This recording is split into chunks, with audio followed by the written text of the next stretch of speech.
অনুষ্ঠান করে করবে, যাতে আমরাও সেখানে সেলিব্রেশন করতে যেতে পারি, মজা করতে পারি, আবারও সে আমার ভাইয়ের পুনরায় বিবাহ এনজয় আনন্দ উপভোগ করতে পারি।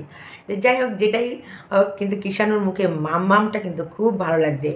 এই ঘরে এসে বেশ তিনজনা মিলে ভাত খাচ্ছে, শাশুড়ির সাথে, নতুন শাশুড়ির সাথে আমাদের মাম্মাম আর আমার ভাই আমার ভাই সুন্দরভাবে খাওয়া দাওয়া করছে। আর কাকুও বেশ খুশি দেখলাম, কাকুও খুশি আছে, কারণ কাকুর সঙ্গে আমার পার্সোনাল কথা হয়েছে, যেটা তোমাদের বলবো। কাকুর সাথে কথা হয়েছে, বাদ বাকি কাকিমার সাথেও সেভাবে হয়নি, আর সন্দীপের সাথেও হয়নি।